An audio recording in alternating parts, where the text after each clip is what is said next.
So Eric and I left Friday for the Midwest Gaming Classic the day before the event.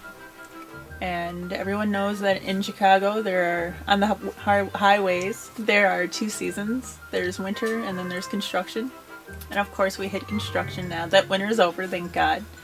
But on our way up we had pretty much not too much traffic, and once we got to Wisconsin it was like free flying, no problem. So before we hit the hotel, we wanted to hit a couple game stores. The game stores were called Mega Media Exchange, and it's kind of like a game exchange. They have all the games out on the floor, except for the retro video games, they're all behind glass. Sells them for 15 bucks.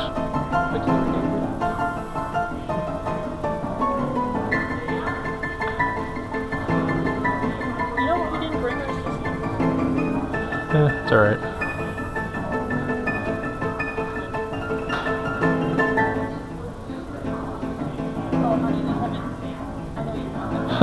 No thanks. They didn't have a whole lot at the first store. They had mostly common games, but they did have a couple good games that were right when you walked in. There was a Legend of Zelda for $13.99. There also was a Adventure Island 2 for $7.99. That's actually not a bad price for those games, but fortunately I already had those games.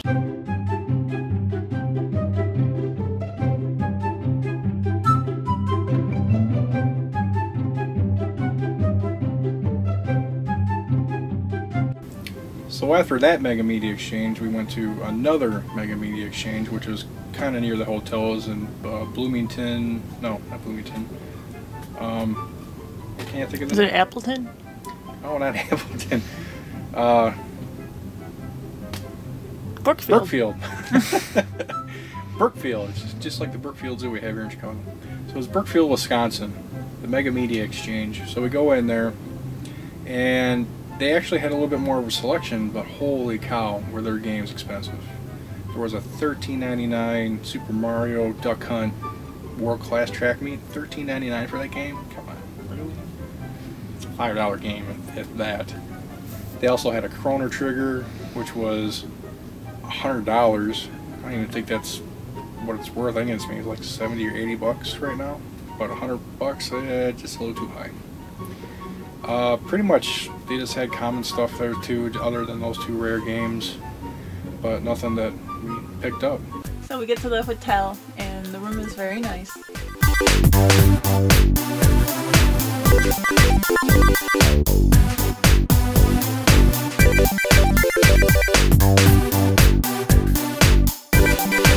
So Eric and I had nothing to do, so we decided, hey, let's go check out the arcade room. So we head down there, and there was this cool Tron pinball machine that we looked at but kept going because we wanted to see everything else. And then you enter this ballroom, and there are all these pinball machines and all these old arcade cabinets. Very, very cool.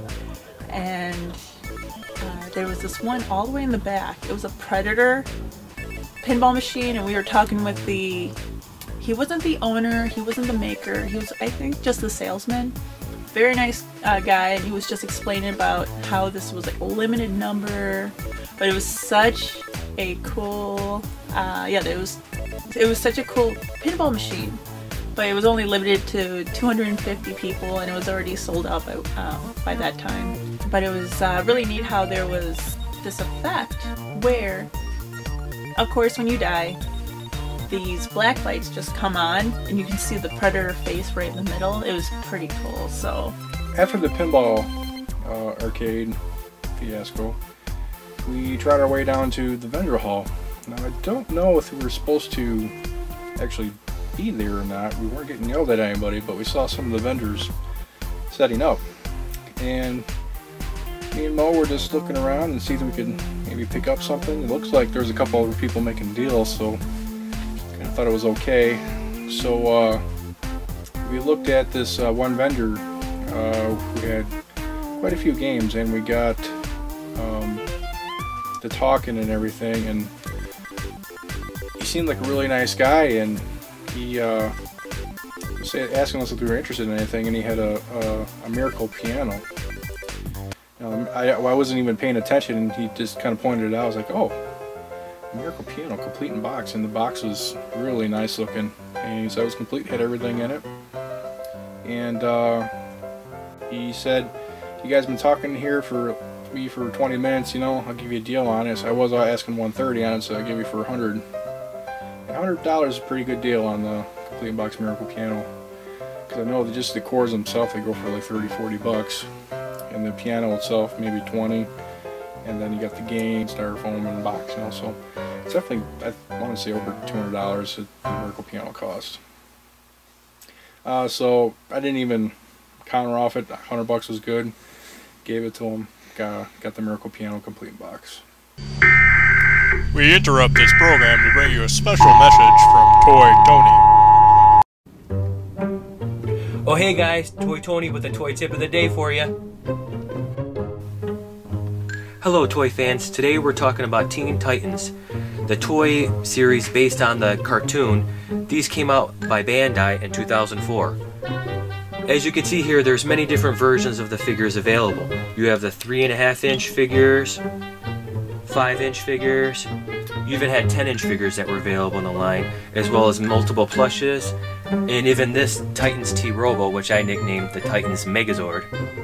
But there's two figures I really want to talk about today that you need to add to your collection.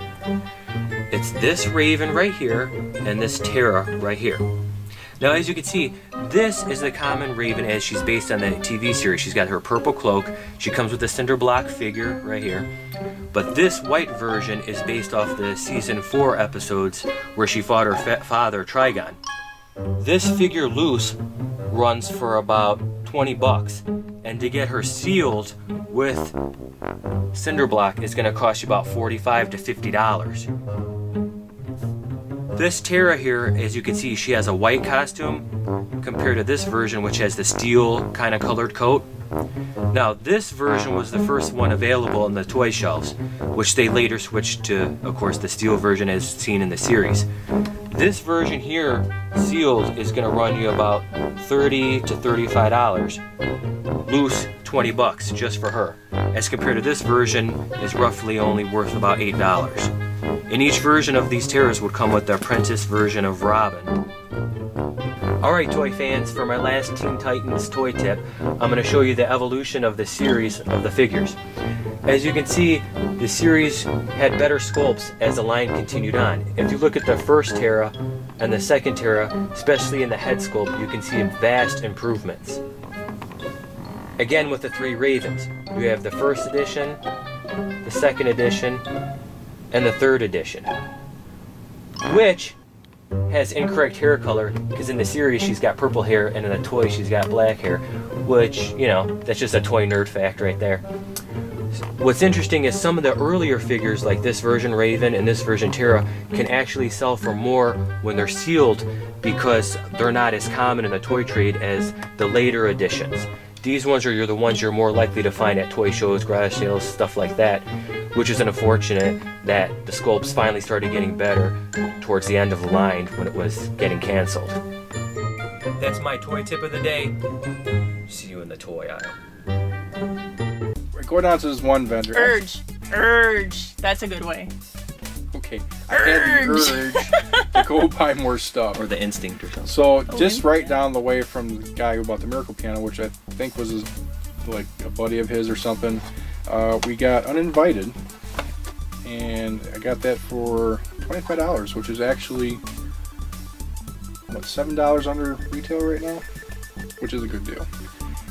So we go down one more table, and this guy was really cool, and he had really good prices on his games, and he had a Crystallis in box.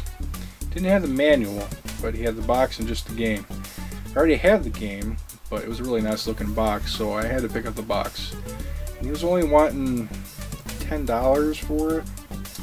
And also he had a G.I. Joe, the Texan version, the white label version.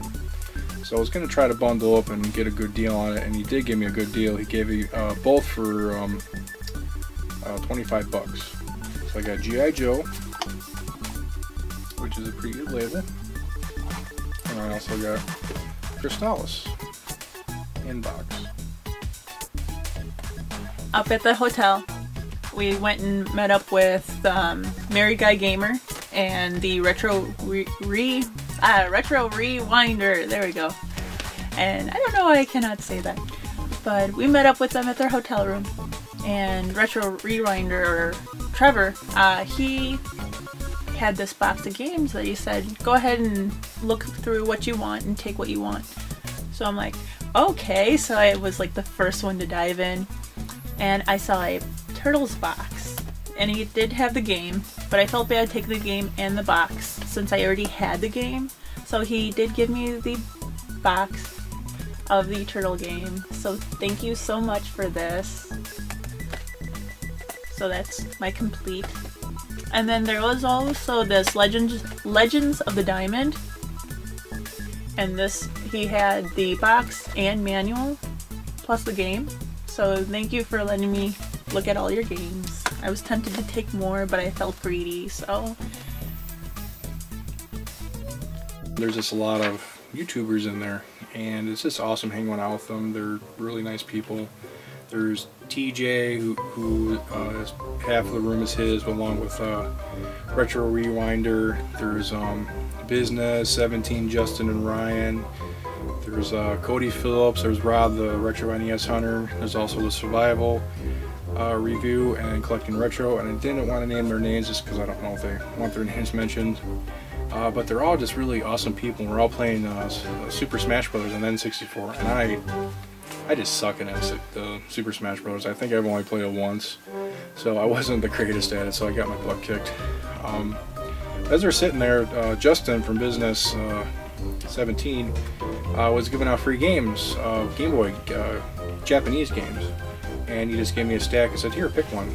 So we got Hyper Black Bass for Game Boy, and he also signed it on the back of it too, which I thought was pretty cool.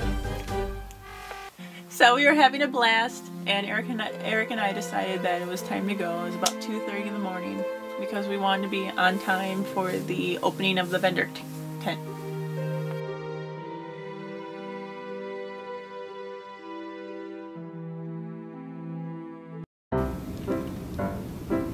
Oh hey guys, time for Return to... Boy, toy. Okay. Time out, cut. Alright. Oh hey guys, time for Return to... No, you're so close. It's a twister, dude. It's hard.